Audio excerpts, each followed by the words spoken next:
ونشهد أن لا إله إلا الله وحده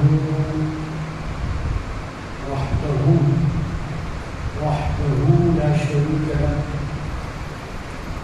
ونشهد أن سيدنا ونبينا وحبيبنا ومولانا محمدا عبده ورسوله أرسله الله تعالى بالحق بشيرا ونذيرا وداعيا إلى الله بإذنه وسراجا منيرا. قال الله سبحانه وتعالى: أعوذ بالله من الشيطان الرجيم، بسم الله الرحمن الرحيم. محمد رسول الله والذين معه أشداء على الكفار رحماء بينهم. وقال سبحانه وتعالى: إن الله وملائكته يصلون على النبي يا أيها الذين آمنوا صلوا عليه وسلموا تسليما. اللهم صل على سيدنا وشفيعنا وحبيبنا ومولانا محمد أفضل صلواتك وعدد معلوماتك وبارك وسلم. سبحان ربك رب العزة عما يصفون، سلام على المرسلين، والحمد لله رب العالمين.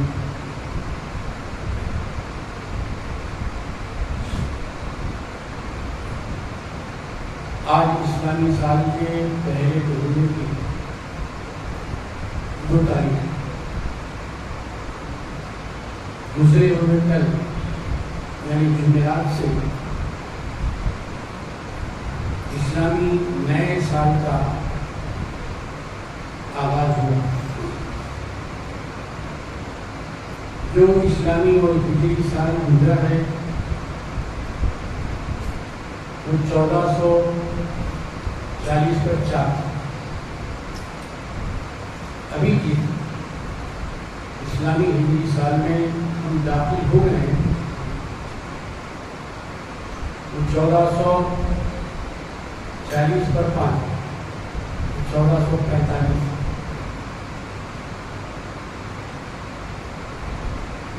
نیا سال تو آ چکا ہے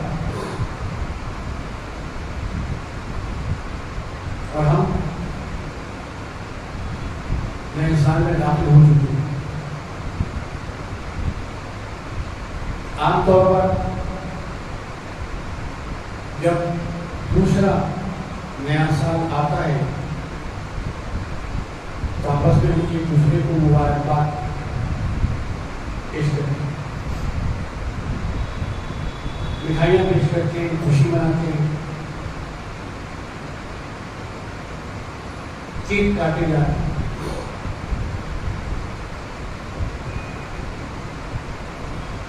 لیکن جب اسلامی نیا سال شروع ہو رہا ہے تو بجائے خوشی کے اس میں محاسبہ رکھا ہے. محاسبہ، اب آپ کہیں گے محاسبہ کس کو کہا جائے؟ محاسبے کا مطلب کیا ہے؟ محاسبے کا آسان مطلب یہ ہے جیسے آپ اپنے کھاتے کا حساب لیتے ہیں،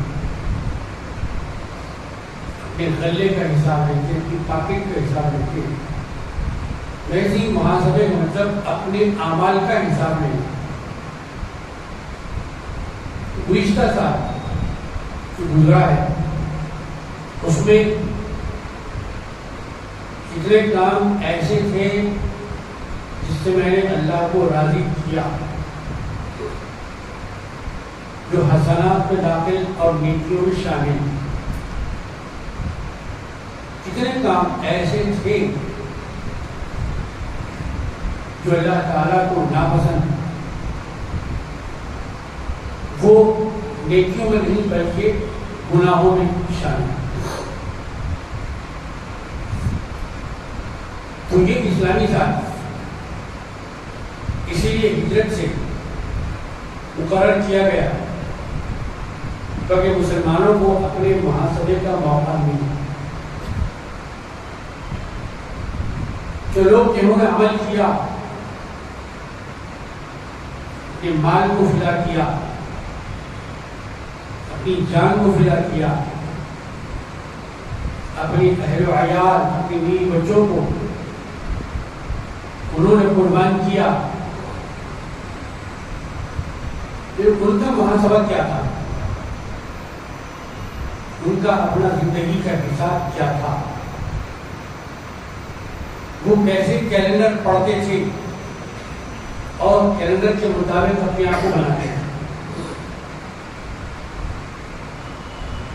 اگرچہ کہ حضور پاک علیہ الصلوۃ والسلام نے بشارت دی ہے آپ کے جنتی ہوں،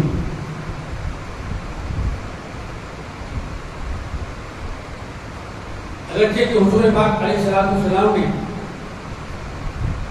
آپ کی یہ دعا مانگی کہ پروردگار مجھے 2 عمر میں سے 1 عمر عطا فرما۔ وہ حضرت عمر ابن خطاب رضی اللہ تعالیٰ عنہ۔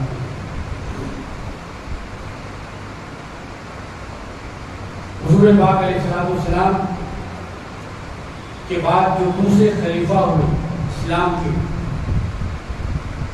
خلیفۃ المسلمین، امیر المومنین جن کو کہا جاتا ہے،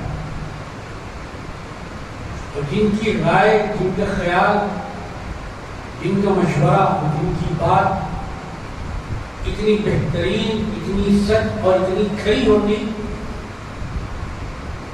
کہ جو آپ مشورہ اور رائے دیتے قرآن مجید سے بھی اس کی تائید ہو جاتی۔ قرآن مجید کی آیات بھی اس کی موافقت کرتے۔ ایسے امیر المومنین جن کی بادشاہت، جن کی حکومت، جن کی خلافت دنیا کے اندر ساری مشہور ہے، وہ اسلام کے خلیفہ جو راتوں میں بستر میں سوتے نہیں تھے، بلکہ اپنی پیٹھ پر آٹے کا تھیلا اٹھا کر غریبوں فقیروں کو ڈھونڈ کے ان کو دیا کرتے، بھیس بدل کر پبلک کی حالت کا اندازہ لگانا کہ ان کو کیا مصیبت درپیش ہے، ان کے حالات کیا ہیں، کون بھوکا ہے، کون پیاسا ہے۔ یہ جو طرز عمل ہے کہ حضرت عمر بن خطاب رضی اللہ تعالیٰ عنہ، آپ کی ہیبت، آپ کا رعب، آپ کی طاقت صرف انسانوں پر نہیں بلکہ شیاطین پر۔ جس راستے سے آپ چلتے ہیں شیطان اس راستے میں نہیں چلتا، بدل دیتا ہے۔ آپ کا رعب انسانوں کے علاوہ شیاطین پر۔ ایسی زبردست ہستی جب اپنا محاسبہ کرتے ہیں، جب اپنا حساب کرتے ہیں، جب اپنے وجود پر نظر ڈالتے ہیں، جب اپنے نامہ اعمال کو ملاحظہ کرتے ہیں، حالانکہ اس میں بہت نیکیاں ہیں، بہت خوبیاں ہیں، بہت اچھائیاں ہیں، اسوہ حسنہ سے معمور ہے۔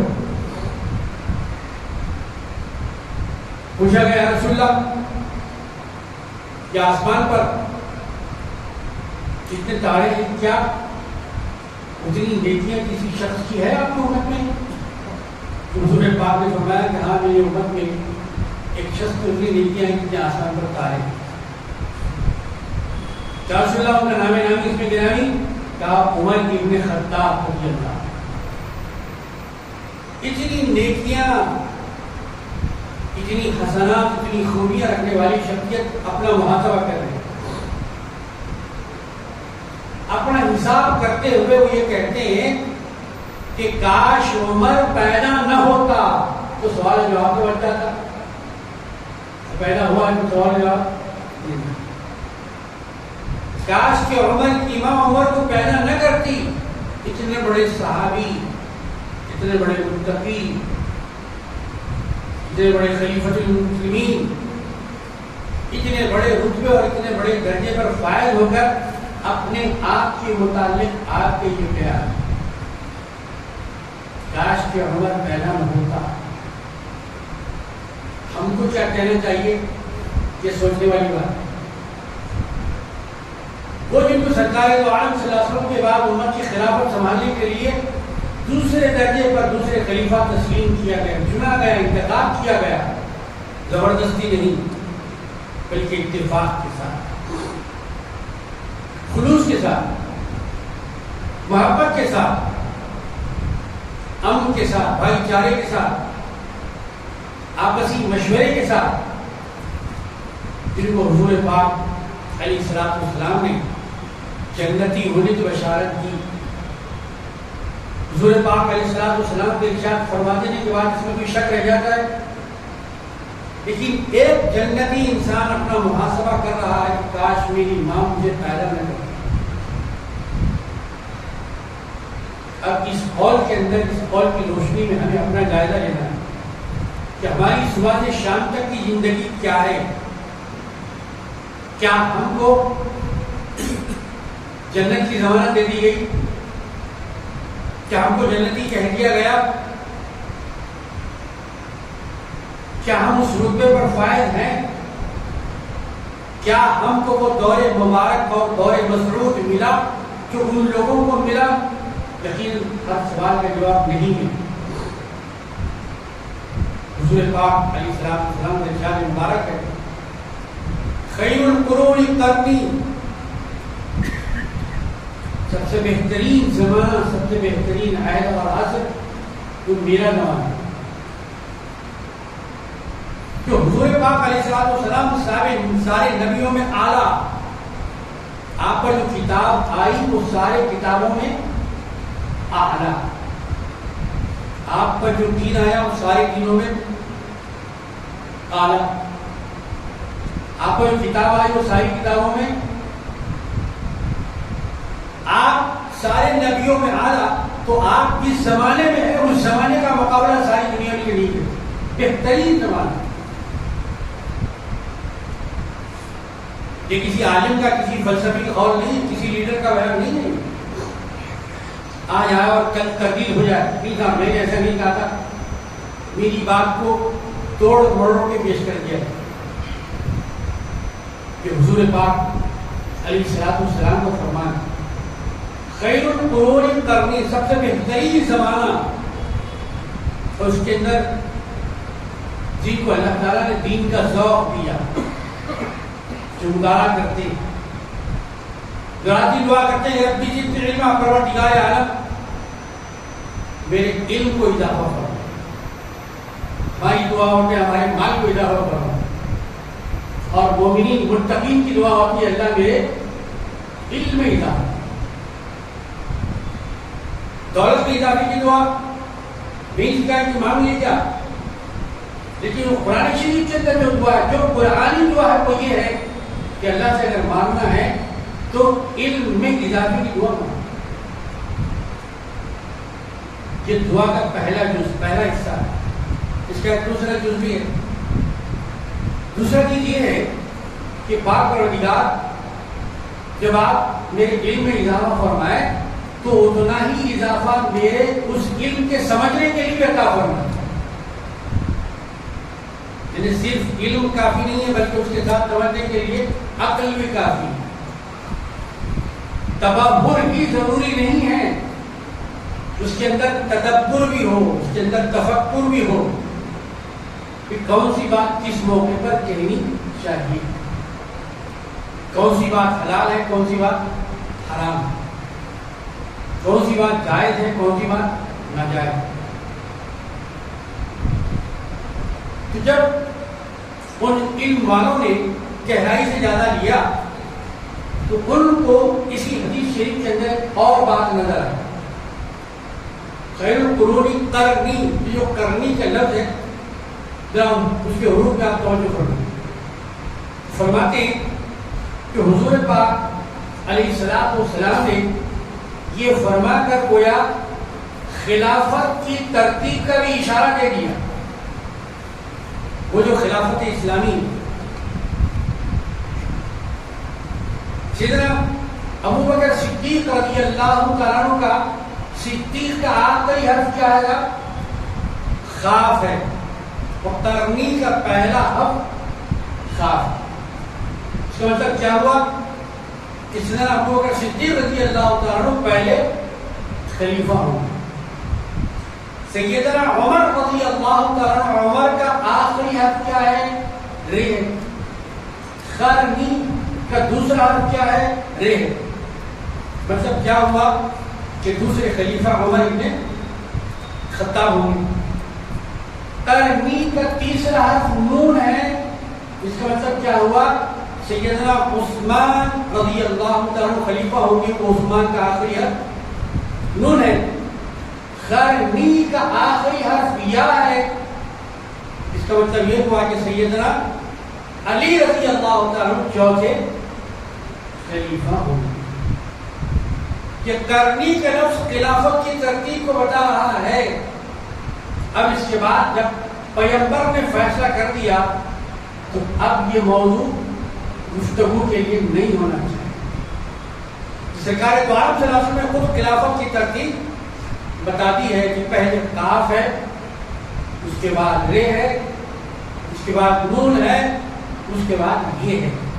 پہلے صدیق ہے، اس کے بعد عمر ہے، اس کے بعد عثمان ہے، پھر اس کے بعد علی رضی اللہ تعالی عنہ. بہترین زمانہ سرکار دو عالم صلی اللہ علیہ وسلم. اس بہترین زمانے کے افراد بھی بہترین ہوئے الحمدللہ.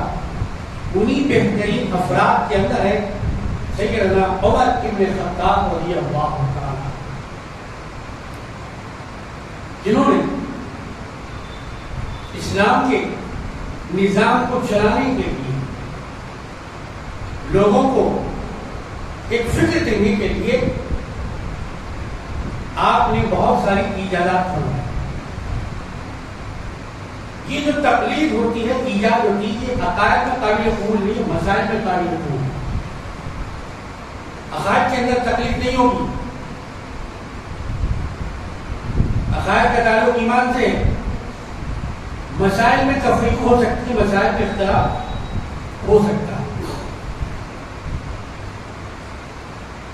تو حضرت عمر فاروق رضی اللہ تعالیٰ عنہ جناب علی وہ ہیں جنہوں نے حضور پاک علیہ السلام کی سنت سے استفادہ کرتے ہوئے، آپ کے سنت کے نور سے منور ہوتے ہوئے، نماز تراویح کی جو جماعت ہے باضابطہ آپ نے ہی بنائی. 20 رکعت نماز تراویح جو ہوتی ہے، چاہے ہندوستان میں ہو، چاہے مکہ شریف میں ہو، چاہے مدینہ شریف، 20 رکعت نماز. یہ جو 20 رکعت نماز تراویح ہوتی ہے، باضابطہ حافظ صاحب بیٹھتے ہیں اور پورے رمضان شریف میں مکمل قرآن شریف تراویح پڑھ کے تلاوت کر کے اس کا اختتام کرتے ہیں، جسے ہم ختم قرآن کہتے ہیں. یہ تراویح کی جو جماعت کس نے بنائی، باضابطہ باقاعدہ کس نے کی؟ تو تاریخ اسلامیہ پڑھیں گے تو آپ کو معلوم ہوگا کہ یہ عمل حضرت سیدنا عمر ابن خطاب رضی اللہ تعالی.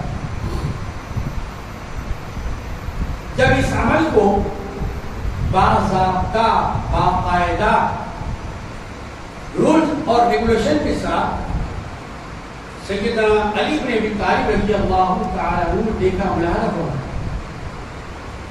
ظاہر آپ کے دور میں آپ موجود تھے،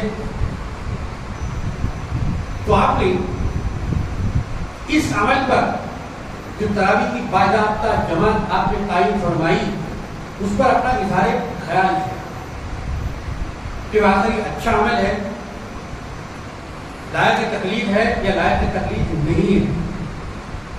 تو حضرت سیدنا علی مرتضیٰ رضی اللہ تعالیٰ عنہ نے 20 رکعت نماز تراویح کے باقاعدہ کرنے پر حضرت عمر فاروق رضی اللہ تعالیٰ عنہ کے لیے ہاتھ اٹھا کر دعا فرمائی کہ اللہ عمر کی قبر کو روشن کر دے جیسا انہوں نے تراویح کے ذریعے سے ہماری مسجدوں کو روشن کر دیا. یہ حضرت سیدنا علی مرتضیٰ رضی اللہ تعالیٰ عنہ دعا ہے جو حضرت سیدنا عمر فاروق رضی اللہ عنہ کے عمل کے لیے آپ نے دی.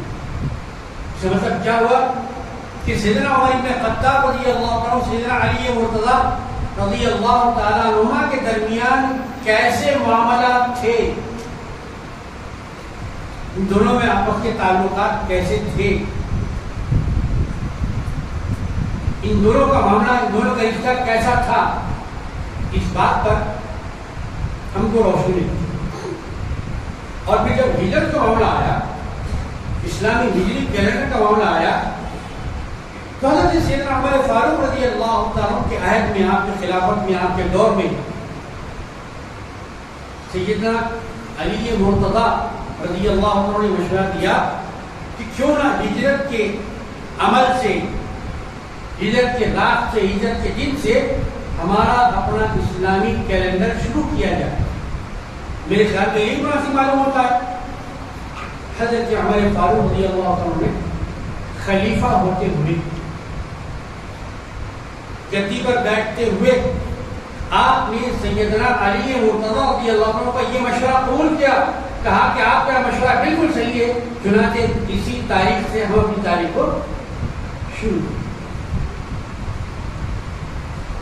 تو اللہ تبارک و تعالیٰ نے صحابہ کرام رضوان اللہ تعالیٰ علیہ مجمعین کی تاریخ میں جو ارشاد فرمایا قرآن مجید کے اندر ہے محمد رسول اللہ. یہ جو اصحاب رسول صلی اللہ علیہ وسلم کے اعمال ہیں، افعال ہیں، امت کی بھلائی اور امت کی بہتری کے لیے، امت کے اندر اتحاد اور اتفاق پیدا کرنے کے لیے ہے، اس میں افتراق اور انتشار کے لیے نہیں ہے. صحابہ کرام کا پیغام اتحاد کے لیے ہے. آپ کا عقیدے میں بھی اتحاد ہے، عمل میں بھی اتحاد. آپ کی صفیں منتشر ہونے کے لیے نہیں ہیں، آپ پھوٹنے کے لیے نہیں ہیں، آپ پھوٹ کو ختم کرنے کے لیے. چاہے وہ اتحاد خاندان کے اندر ہو، چاہے وہ اتحاد گھر کے اندر ہو، چاہے وہ اتحاد ایک شوہر بیوی کے اندر ہو، چاہے وہ اتحاد آپ کی جماعت، آپ کی مسجد کے اندر ہو. تو یہ عمل بہت بڑا عمل ہے. اسی لیے اس ہجرت کے عمل سے اس اسلامی کیلنڈر کو شروع کیا. جب شروع کیا گیا تو اس کا مطلب یہ ہوا کہ یہ عمل اچھا ہے، اور عمل کو امت کے اندر ایجاد کرنے والے بھی اچھے ہیں، ان کی فکر بھی اچھی ہے، ان کا خیال بھی اچھا ہے. تو ان کی تعریف بغیر کسی نام لیے ہوئے محمد رسول اللہ والذین معہ، محمد صلی اللہ علیہ وسلم کون ہیں؟ یہ اللہ کی طرف سے بھیجے ہوئے، اللہ کی طرف سے بھیجے ہوئے. محمد رسول اللہ، رسول کہتے ہیں بھیجے ہوئے، جس کو بھیجا جائے. جب کعبۃ اللہ پر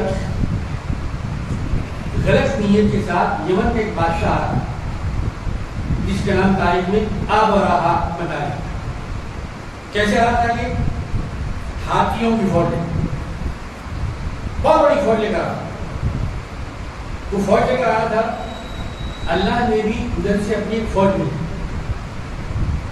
یہ جو ابرہا بادشاہ کی فوج تھی وہ زمین سے آ رہی تھی، اور اللہ کی فوج آسمان سے آ رہی.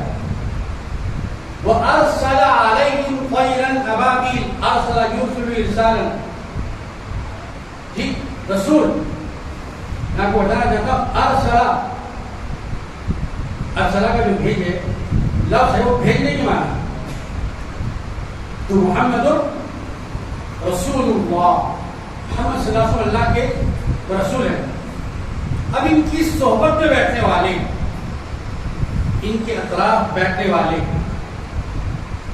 ان کی محفل میں شرف نسبت رکھنے والے، والذین معہ، ان کے ساتھ جو لوگ ہیں کیسے ہیں یہ؟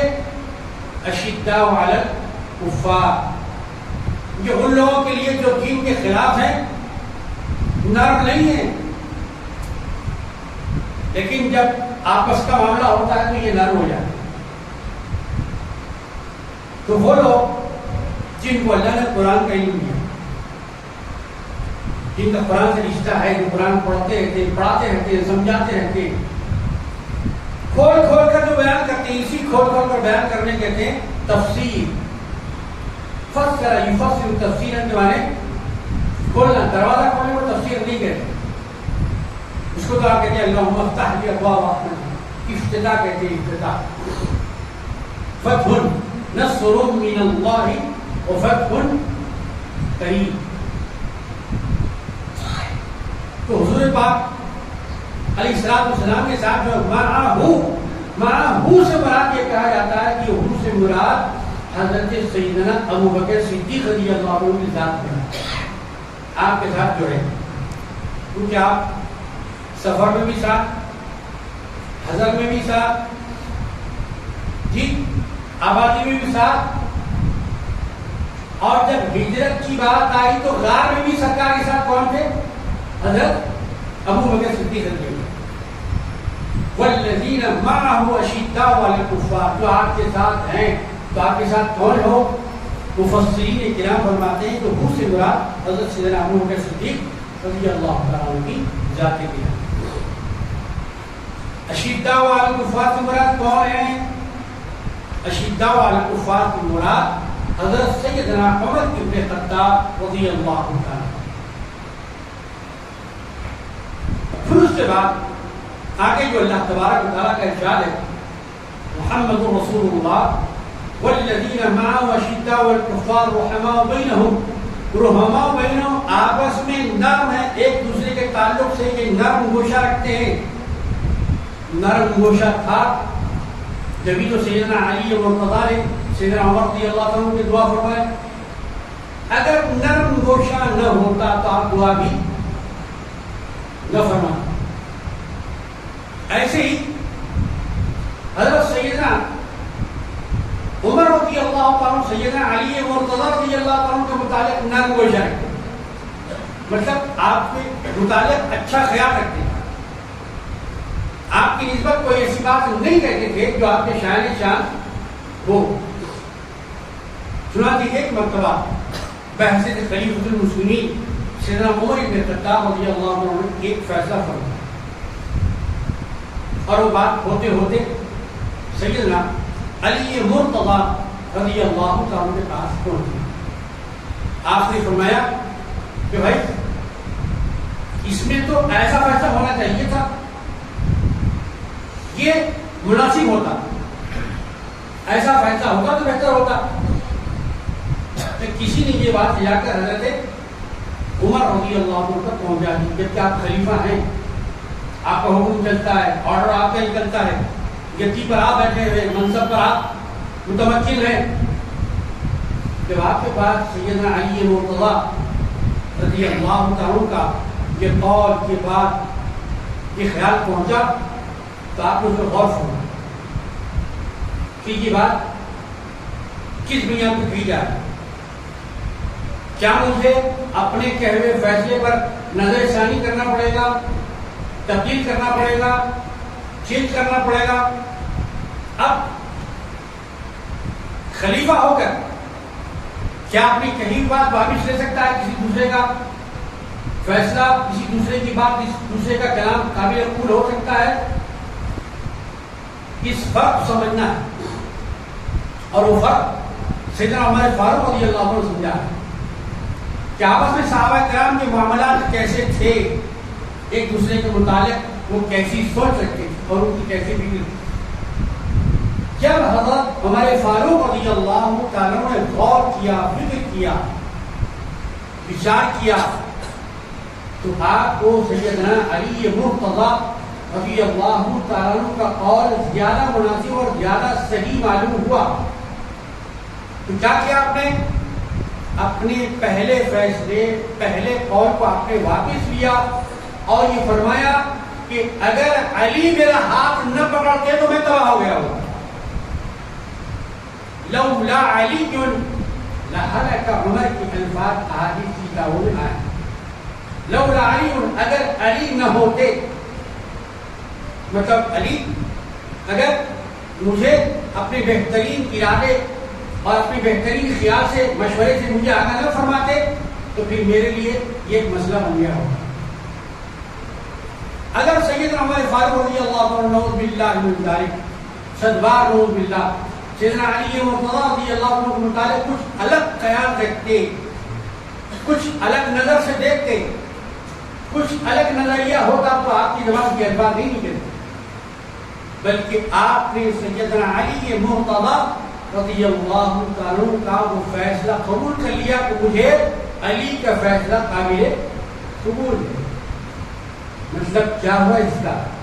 مطلب یہ ہوا کہ ہم سے بھی کبھی اچھی باتیں اور کبھی غلط باتیں جانے انجانے میں ہو جاتی ہیں. اگر صحیح بات معلوم ہو جائے تو اس کو قبول کر لینا ہی انسانیت، آدمیت. مومن برا نہیں مانتا، مومن ناراض نہیں ہوتا، بلکہ اچھی بات کو تسلیم کر لیتا ہے. اچھی بات کو تسلیم کرنے والا وہ مومن ہوتا ہے. مومن کی خصوصیت یہ ہے وہ اچھی بات کو اپنے دل میں جگہ دیتا ہے، جیسا کہ سیدنا عمر فاروق رضی اللہ عنہ کا یہ عمل شریف بتا رہا ہے.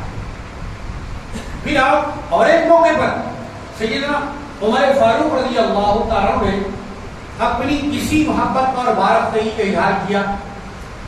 وہ کون سا موقع تھا؟ وہ موقع وہ تھا جب اسلامی افواج کو مال غنیمت کے طور پر بہت سا مال تھا، سونا چاندی روپیہ پیسہ جو کچھ ہو سکتا، درہم دینار سب مل گئے. اب سیدنا عمر فاروق رضی اللہ تعالیٰ سب کو تقسیم کر رہے ہیں. لیکن جب سادات حسن و حسین، حسنین کریمین، سبتین شہیدین، سرکار دو عالم صلی اللہ علیہ وسلم کے نور عین جب مجلس میں تشریف لائے تو ان کا استقبال کیا اور دیگر لوگوں کو جو دیا تھا اس سے ڈبل دیا. لوگ وہ بھی دیکھ رہے ہیں کہ عمل یہ بھی دیکھ رہے ہیں. کسی نے پوچھ لیا ہم تو لڑ کے آئے ہیں، ہم تو خون بہا کے آئے ہیں، ہم زخمی ہو کے آئے ہیں، ہم نے اپنی جان کو جوکھم میں ڈالا ہے، زیر شمشیر ہم نے اپنا سر پیش کیا ہے، ہم کو سنگل ملا اور جبکہ یہ جنگ میں شریک نہیں تھے، آپ نے مصیبتیں نہیں اٹھائی، لیکن ان کو ڈبل حصہ کیوں، ان کو ٹکڑا کیوں؟ ایک سوال ہوا. لیکن جس جوش کے ساتھ، جس پاور کے ساتھ سیدنا عمر ابن خطاب رضی اللہ عنہ نے جواب دیا ہے وہ آپ کے محبت اہل بیت رسول کا ایک بہترین نمونہ. جن لوگوں نے کہا تھا کہ حسنین کریمین کو ڈبل کیوں جبکہ جنگ میں شریک نہیں تھے، سیدنا عمر رضی اللہ عنہ نے فرمایا کہا تم کو بھی ڈبل ملے گا، ان کے جیسے ماں باپ لے کے آؤ. کا ڈبل حصہ چاہیے تو ان کے جیسے ماموں اور خالہ لے کے آؤ. ڈبل حصہ چاہیے تو ان کے جیسے نانا اور نانی لے کر آؤ. ان کے جیسے حصہ چاہیے تو ان کے جیسے رشتے دار لے کر آؤ.